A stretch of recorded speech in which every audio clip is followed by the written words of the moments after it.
दोस्तों, crevasse pharmaceutical के इस हेल्थ अवेयरनेस कैंपेन में हम पहुंच गए हरदा शहर में। और हरदा शहर में जब हमने पता किया तो हमें पता चला कि यहाँ पर डॉक्टर ममता जीवने जो हैं, यहाँ की सुप्रसिद्ध स्त्री रोग विशेषज्ञ हैं।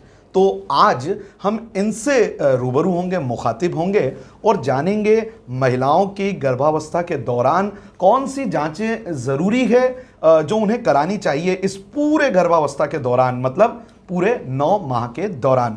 मैडम, आपका बहुत बहुत स्वागत है। धन्यवाद। गर्भावस्था में एक्चुअली जब हमारे पास मरीज़ आता है, सबसे पहले तो जब उसका माहवारी की तारीख चूक जाती है, जो आने वाली तारीख है उस पर महीना नहीं आया तो वो हमारे पास आती है। तो सबसे पहले जो हम जांच करते हैं वो कंफर्म करने के लिए कि प्रेगनेंसी है कि नहीं, जो एक साधारण यूरिन की यानी पेशाब की जांच से हो जाता है ना। आजकल ये जांच बहुत ही इजीली केमिस्ट से एक किट से भी उपलब्ध है, तो कई बार महिलाएं खुद ही ये जांच घर से करके आती है कि यूरिन प्रेगनेंसी टेस्ट यानी कि पेशाब से जो प्रेगनेंसी की जांच की गई है वो पॉजिटिव है या नेगेटिव है। तो सबसे पहली तो यही जांच है जिससे खुशखबरी मिलती है कि हाँ प्रेगनेंसी हो गई।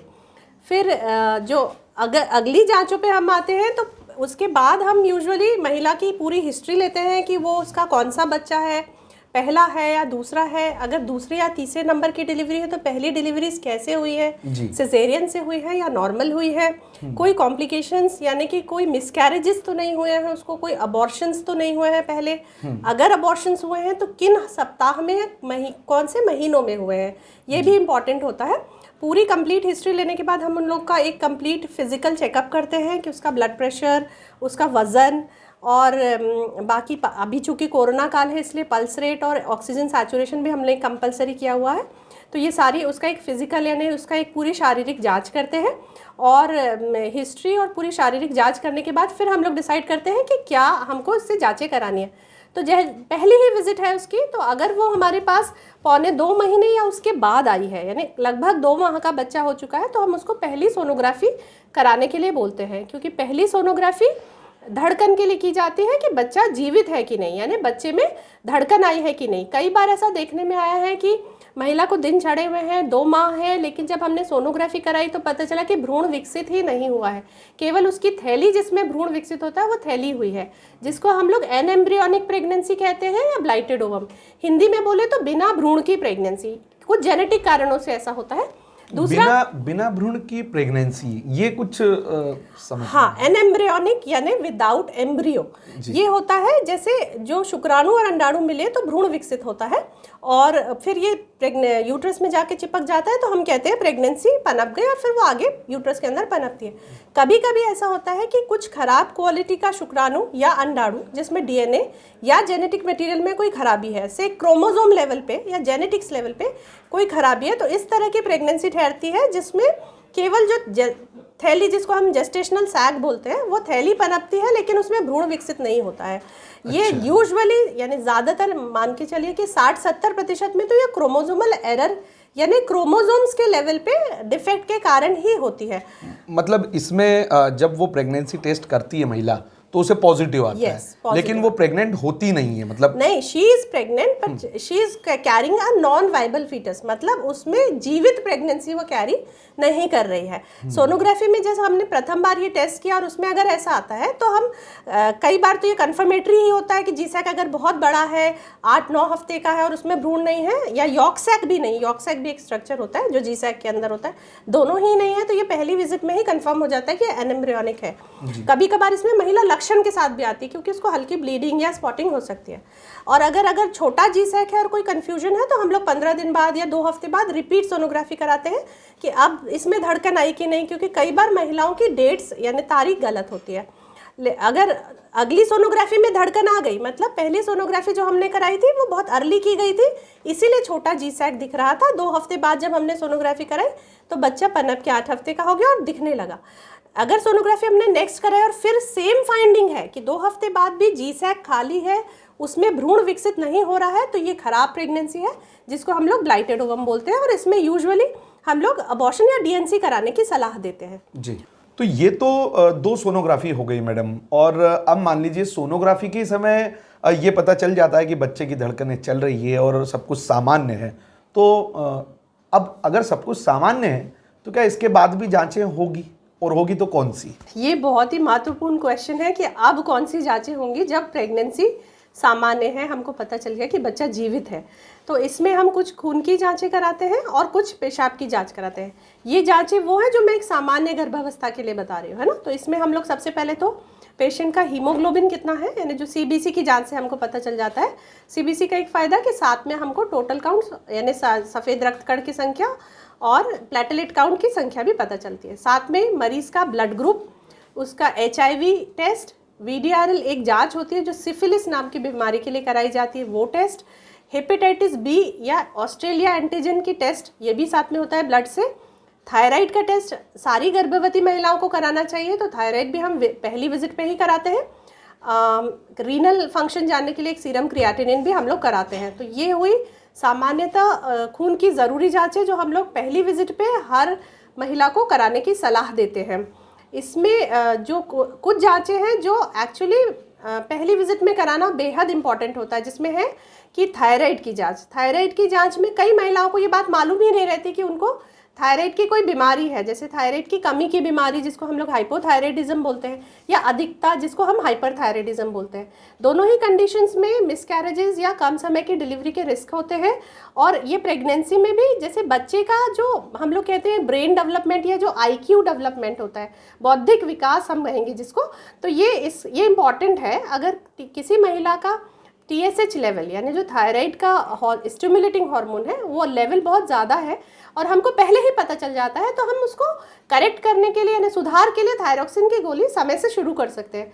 यही टेस्ट अगर हम बहुत लेट करवाते हैं 6वें 7वें महीने पे, तो तब तक बच्चे का लगभग बौद्धिक विकास हो चुका होता है, तो वो उतना अच्छा हमको रिजल्ट नहीं मिलेगा अगर हम लेट वो गोली शुरू करेंगे। तो इसीलिए ये टेस्ट पहली विजिट पे ही कराया जाता है। दूसरी महत्वपूर्ण जांच होती है ब्लड शुगर की, जो हम लोग कहते हैं कि पहली विजिट पे ही कराना चाहिए। अच्छा, शुगर ऐसा टेस्ट है जो हम लोग रैंडम नहीं कराते हैं ना, कभी भी महिला उठ के आए तो शुगर नहीं कराते। हम लोग शुगर जो गवर्नमेंट ऑफ इंडिया की भी गाइडलाइंस है उसके अनुसार भी 75 मिलीग्राम ग्लूकोज खिलाया जाता है महिला को। फिर 2 घंटे बैठने के लिए बोला जाता है कि आप 2 घंटे रेस्ट करिए, बीच में 2 घंटे में कुछ और नहीं खाना है। फिर 2 घंटे के बाद हम लोग ब्लड शुगर की जांच करते हैं और उसका कट ऑफ लिया गया है 140 मिलीग्राम पर डेसीलीटर। अगर महिला की शुगर 140 से कम आती है मतलब उसको डायबिटीज़ नहीं है। कई बार महिलाओं को डायबिटीज़ यानी शुगर की बीमारी रहती है लेकिन उनको नहीं मालूम होता क्योंकि उन्होंने कभी चेक ही नहीं कराया है। ये बहुत लोगों के साथ होता है। हाँ, ये बहुत लोगों के साथ होता है। और अगर हम यूं ही शुगर निकाल लेंगे तो मतलब बिना ग्लूकोज खिलाए तो ये मिस हो सकता है, ये चूक सकता है, क्योंकि सिंगल एक जांच से हम डायबिटीज़ पकड़ नहीं पाएंगे। तो इसके लिए ये ग्लूकोज खिला के जो जांच होती है जिसको हम लोग OGCT बोलते हैं, और ये बहुत अच्छी बात है कि सारे सरकारी अस्पताल में हो रही है। इनफैक्ट जो आशा कार्यकर्ता है ये भी 75 ग्राम इनको पैकेट्स दिए गए हैं, ये घर पे जाके भी ये टेस्ट करती हैं। अच्छा। तो अब ये गवर्नमेंट और सभी अवेयर हैं कि डायबिटीज़ में बहुत कॉम्प्लिकेशंस हो सकती हैं, तो इसको पहले से पकड़ा जाए। तो ये जो टेस्ट होता है ये 2 बार होता है, एक जब पहली विजिट पे पेशेंट आता है ना, जब बुक कर रहा है पेशेंट तब, और दूसरा 24 सप्ताह के बाद जब 6 महीने हो जाते हैं उसके बाद। पहला जो जांच होता है ये हमको डायबिटीज़ बताता है कि महिला को पहले से ही डायबिटीज़ है, शुगर की बीमारी है, बस उसे पता नहीं था, हमने उसे पकड़ा। और अगर उसमें आता है तो हम उसको डाइट समझाते हैं, एक्सरसाइज समझाते हैं कि क्या उसको करना है, कैसे शुगर कंट्रोल रखना है, और उसको कई बार किसी का लेवल बहुत ज़्यादा है तो ग्लूकोज खुद से मॉनिटर करने की सलाह भी दी जाती है, जिसका उसको चार्ट दिया जाता है और वो हर विजिट पे वो चार्ट लेके आती है कि मेरा ये लेवल्स चल रहा है। अगर एक्सरसाइज और खान पान से उसका कंट्रोल आ जाता है तो ठीक है, नहीं तो ज़रूरत पड़ने पे इंसुलिन की दवा भी दी जाती है। 24 हफ्ते के बाद जो यही टेस्ट रिपीट होता है, मान लीजिए पहला टेस्ट नॉर्मल है, मतलब उसको पहले से डायबिटीज़ नहीं है, लेकिन इसका ये मतलब नहीं है कि उसको गेस्टेशनल डायबिटीज़ नहीं हो सकता, उसको प्रेगनेंसी का डायबिटीज़ हो सकता है। इसीलिए 24 सप्ताह के बाद ये टेस्ट दोबारा से रिपीट होता है, क्योंकि जो जेस्टेशनल डायबिटीज़ है, मतलब वो डायबिटीज़ जो प्रेगनेंसी के कारण हो रहा है, बच्चे के कारण हो रहा है, ये 24 सप्ताह के बाद ही डेवलप होता है। तो 24 से 28 हफ्ते के बीच में ये जांच दोबारा कराई जाती है। तो ये इंपॉर्टेंट 2 जांचें हैं जो हम लोग फर्स्ट विजिट पे भी कराते हैं और फिर रिपीट भी कराते हैं। अब आपने बहुत अच्छी बात बताई, लेकिन मुझे इसमें जो एक कन्फ्यूज़न मुझे हो रहा है अपने उसमें, पहली जाँच तो जो थायराइड की आपने कही और दूसरी शुगर की। तो शुगर तो सभी महिलाएं भी समझ गई हैं कि कैसे, आपने इतने अच्छे से बता ही दिया उन्हें, लेकिन ये थायराइड दरअसल ये थोड़ा सा अगर आप बताएं कि ये क्या होता है, किस चीज़ की कमी है, क्या करना है और कौन सी जांच है ये थायराइड की? थायराइड एक्चुअली एक ग्रंथि होती है जो गले में यहाँ पर होती है, सामने एंटीरियर सरफेस पे, और ये एक छोटी सी बटरफ्लाई शेप का ग्लैंड होता है जो एक, यानी ग्लैंड माने ग्रंथि, जो हार्मोन्स निकालती हैं, जो मेन होता है T3 और T4, यानी हम हमारी भाषा में थायरॉक्सिन बोलते हैं उसको। ये हार्मोन्स वो निकालती हैं, और ये हार्मोन्स कितना निकालना है थायराइड ग्लैंड से, इसको कंट्रोल करता है थायराइड स्टिमुलेटिंग हार्मोन, जो यहाँ से निकलता है ब्रेन से, पिट्यूटरी नाम की ग्रंथि से। तो हम जो टेस्ट करते हैं प्रेगनेंसी में वो थायराइड स्टिमुलेटिंग हार्मोन टेस्ट करते हैं, कभी कभी थायरॉक्सिन टेस्ट भी करते हैं।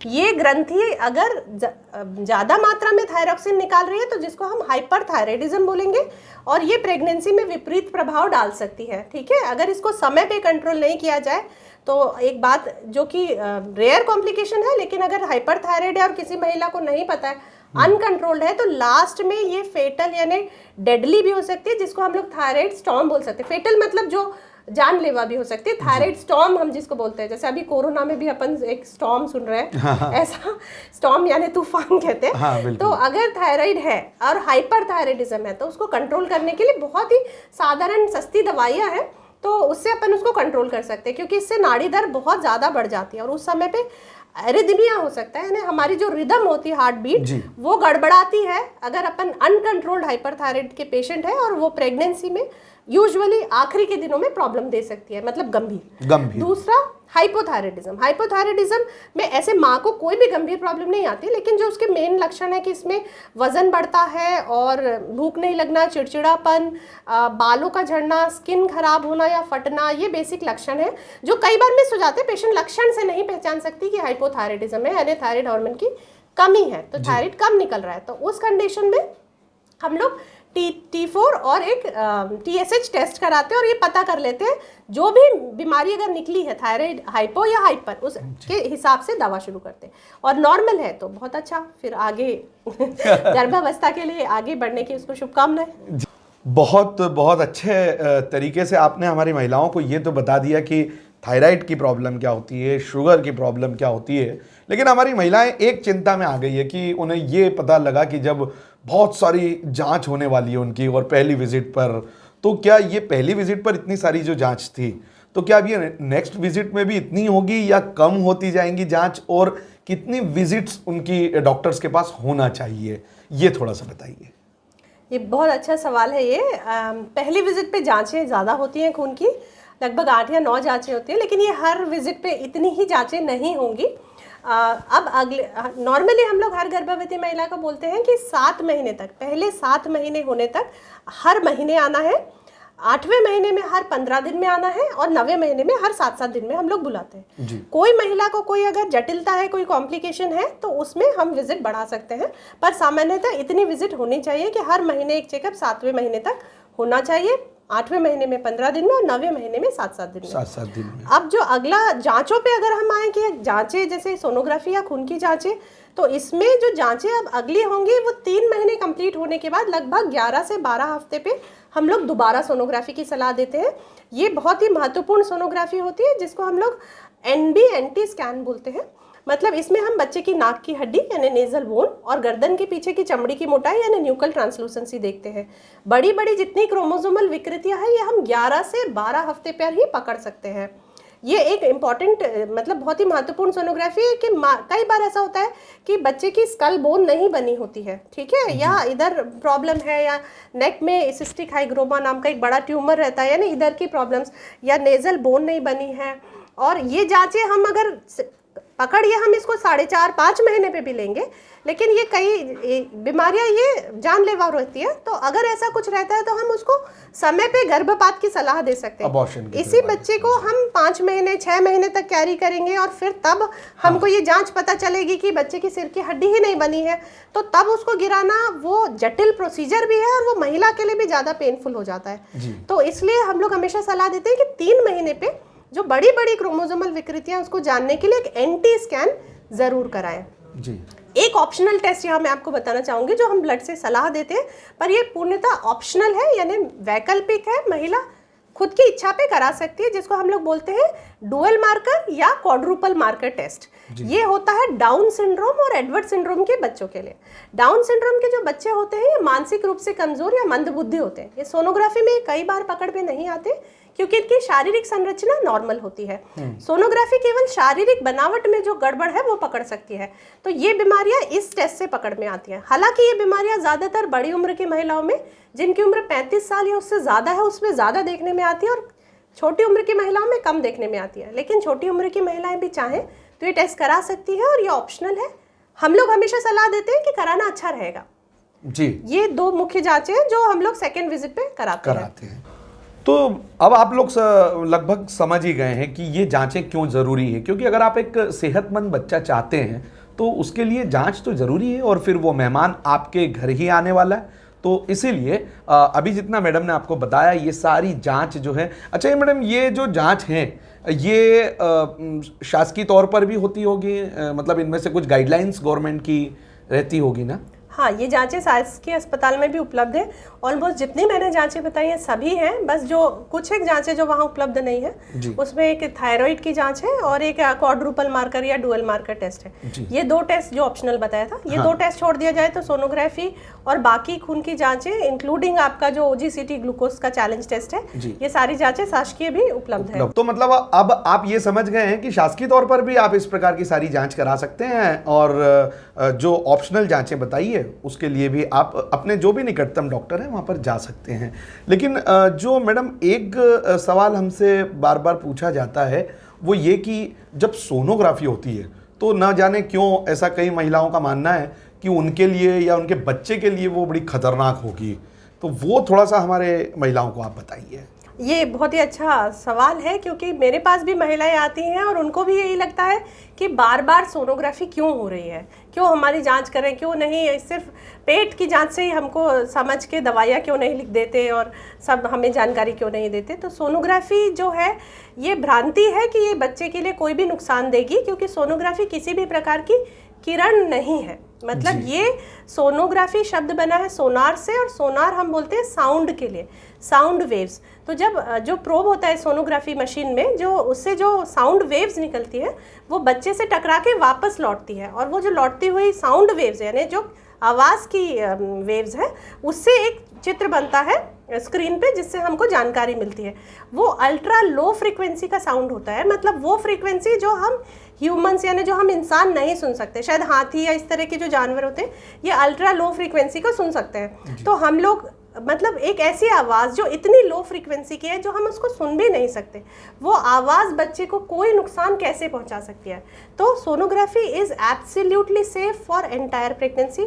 पूरे 9 महीने कोई भी कारण से अगर बार बार किसी कॉम्प्लिकेशन को समझने के लिए कराई जाती है तो ये विज्ञान का वरदान है हमारे लिए कि हमको इससे समय पे सही जानकारी मिल रही है है ना। जो पेट के अंदर जो चीज़ हम पेट से देख के नहीं बता सकते कि किसी बच्चे में कोई विकृति है, या बच्चे के आवन जो निचली जगह पे कई बार होती है वो भी एक कॉम्प्लिकेशन होती है जिसमें हम लोग रेस्ट की सलाह देते हैं, है ना। वो अगर नहीं पता चली तो वो आखिरी के समय में जानलेवा हो सकती है। अगर किसी की आवन नीचे और हमको नहीं मालूम है और उसको नॉर्मल डिलीवरी के दर्द शुरू है तो बहुत ही ब्लीडिंग हो सकती है। तो ये सब वो फायदे हैं जो हमको सोनोग्राफी से मिलते हैं। एक क्वेश्चन है सवाल आपका कि बार बार, तो हाँ बार बार यानी हम लोग प्रेगनेंसी के पहले 5 महीने में तो 3 सोनोग्राफी कराते हैं। पहली जब वो पहली बार आती है धड़कन के लिए जो मैंने बताया, दूसरा एंटी स्कैन यानी नाक की हड्डी और गर्दन के पीछे की चमड़ी के लिए जो कि 12 हफ्ते पे कराई जाती है, और एक होती है 4.5 से 5 महीने के बीच में जिसको हम लोग टारगेट स्कैन या एनामिली स्कैन बोलते हैं। वो भी बहुत महत्वपूर्ण है जिसमें बच्चे के हर अंग को हम अलग अलग देखते हैं और फिर समझते हैं कि किसी सारे अंग उसके पूरी तरह से विकसित हुए हैं कि नहीं। कई बच्चों के तालू कटे होते हैं, होंठ कटा हुआ होता है, सिर की हड्डी नहीं बनी होती है, रीढ़ की हड्डी पे ट्यूमर्स हैं, हार्ट से संबंधित बीमारियां जैसे हार्ट में जो नसें जिस तरफ से निकल रही हैं तो ऑपोजिट साइड से या दूसरी तरफ से निकल रही है, किडनीज कैसी हैं, दोनों गुर्दे बराबर बने हैं कि नहीं, आंतों की बहुत सारी बीमारियां, ये सब हमको उस एनामिली स्कैन जो टारगेट सोनोग्राफी होती है जो 4 से 5 महीने पे कराई जाती है इससे पता चलती है। इसके बाद उनकी अगर सामान्य गर्भावस्था है तो बार बार सोनोग्राफी नहीं होती है, फिर सीधे हम लोग 3-3.5 महीने के बाद करवाते हैं कि बढ़त या पानी समझने के लिए कि बच्चे के आसपास पानी कितना है, बढ़त कितना है। बाकी चीज़ें हम जो रूटीन हर महीने जाँच कर रहे हैं उससे हम जो पेट की जाँच से भी इसको समझ सकते हैं। तो कुल मिलाकर मुझे मैडम अब ये लगता है यहाँ पर पहुँचकर कि एक नॉर्मल डिलीवरी के लिए इतनी जांचें बहुत है या और भी कुछ है अभी? अगर सामान्य गर्भावस्था है तो यही जांचें हैं, यही जो मैंने बताई हैं, खून की जांचें और पेशाब की जांच और सोनोग्राफी की जांच, यही जांचें हैं। कुछ अलग महिलाएं कुछ होती हैं जिनमें कॉम्प्लिकेशंस होती हैं, जैसे किसी महिला को बहुत सारे अबॉर्शंस हुए हैं या कम समय की डिलीवरीज हुई हैं, तो इनके लिए कुछ अलग जांचें होती हैं, वो स्पेशल टेस्ट की कैटेगरी में आती हैं। वो एक बहुत ही अलग बहुत बड़ा टॉपिक है जिसके लिए और बहुत समय चाहिए। जो उसके लिए मैडम हमसे अगर ऐसे भी कमेंट्स आते हैं और इन विषयों पर भी कोई बात करना चाहेगा तो हम उससे अगले वीडियो में आपसे उन टॉपिक्स पे भी चर्चा करना मुझे बहुत खुशी होगी ये शेयर करते हुए कि रिकरेंट अबॉर्शंस यानी बार बार अबॉर्शंस में हम क्या जांचें करा सकते हैं ताकि अब जो प्रेगनेंसी होने वाली है वो एक सुरक्षित आगे जा पाए। तो ये एक अच्छा टॉपिक रहेगा जिसमें हम बात करेंगे जी। तो दर्शकों आप समझ ही गए हैं कि अब अगला जो टॉपिक है हम क्या लेने वाले हैं, और इससे संबंधित अगर आपके पास कोई भी सवाल है, आपके जहन में कोई क्वेश्चन आ रहा है तो आप कमेंट्स बॉक्स में हमें भेज सकते हैं। फिलहाल आज हमारे साथ हरदा जिले की मशहूर स्त्री रोग विशेषज्ञ डॉक्टर ममता जीवने जी थी। तो मैडम जी आपने हमें समय दिया, आपका बहुत बहुत धन्यवाद। आपका भी धन्यवाद।